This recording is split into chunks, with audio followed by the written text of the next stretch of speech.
Shalom Bapak Ibu Saudara-saudari yang terkasih di dalam Yesus Kristus Tuhan kita. Senang sekali karena pada saat ini kembali saya dapat menyapa Bapak Ibu Saudara-saudari dimanapun Anda berada melalui suara pengembalaan Gereja Isa Almasih Jemaat Banyumanik. Dan kembali seperti biasa kita akan bersama-sama merenungkan firman Tuhan yang terambil dari 2 Korintus pasal yang ke-13 ayat yang pertama sampai dengan ayat yang ke-10. Tetapi kita hanya akan fokus membacanya di ayat yang ketiga sampai dengan ayat yang ke-5 saja. Firman Tuhan berkata demikian. Karena kamu ingin suatu bukti bahwa Kristus berkata-kata dengan perantaraan aku, dan ia tidak lemah terhadap kamu, melainkan berkuasa di tengah-tengah kamu. Karena sekalipun ia telah disalibkan oleh karena kelemahan, namun ia hidup karena kuasa Allah. Memang kami adalah lemah di dalam dia, tetapi kami akan hidup bersama-sama dengan dia untuk kamu karena kuasa Allah. Ujilah dirimu sendiri, apakah kamu tetap tegak di dalam iman? Selidikilah dirimu, apakah kamu tidak yakin akan dirimu bahwa Kristus Yesus ada di dalam dirimu?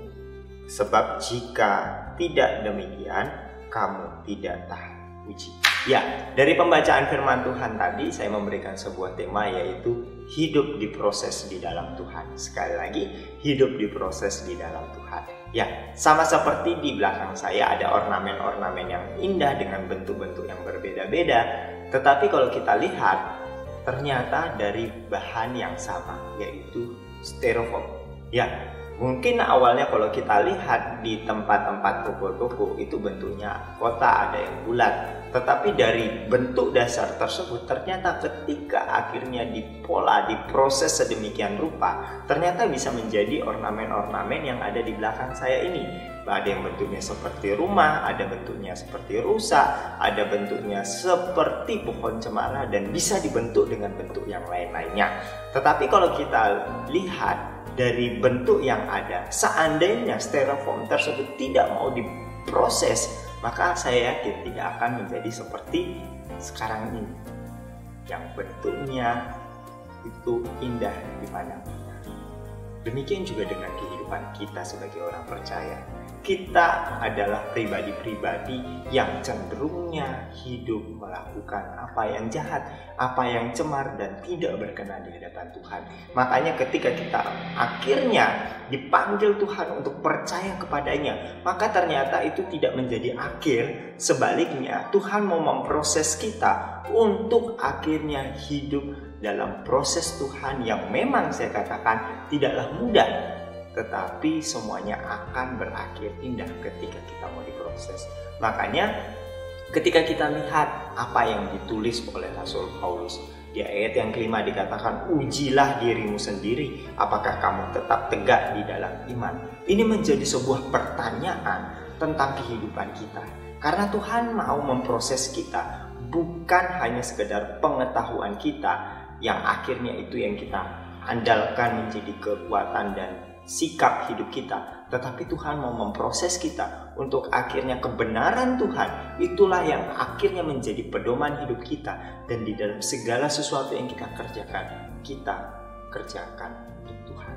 Kemudian di ayat yang selanjutnya dikatakan, selidikilah dirimu, apakah kamu tidak yakin akan dirimu bahwa Kristus Yesus ada di dalam kamu. Kenapa ini menjadi pertanyaan selanjutnya? Karena ketika kita tidak yakin di dalam kehidupan kita bahwa Kristus tidak ada di dalam kehidupan kita, itu menjadi sebuah dasar atau celah bagi iblis untuk membuat iman seseorang goyah. Karena apa? Bisa jadi dalam setiap tantangan-tantangan, proses yang dialami akan membuat dia bertanya-tanya, di manakah Tuhan? Katanya Tuhan mengasihi, Tuhan menyertai. Tetapi ketika ada sebuah keyakinan bahwa Kristus ada di dalam aku dan aku hidup di dalam Kristus, maka ini yang menjadi sebuah kekuatan untuk setiap orang yang percaya kepadanya untuk melewati segala tantangan yang ada, sehingga akhirnya dia memiliki pengalaman-pengalaman iman yang membuat dia bisa sama seperti Ayub. Kenapa? Karena Ayub berkata bahwa dulu saya mengenal Tuhan dari apa kata orang, tetapi sekarang saya melihat Tuhan itu dari pengalaman hidupnya. Itu juga yang dialami oleh Paulus. Dari semua yang dia alami tidaklah mudah, tetapi dia tahu bahwa proses itu ternyata membawanya untuk semakin mengenal Tuhan. Makanya Rasul Paulus dengan yakin bahwa Kristus ada di dalamnya, maka Kristus pasti akan memimpinnya melewati setiap tantangan kehidupannya. Demikian juga bagi kita.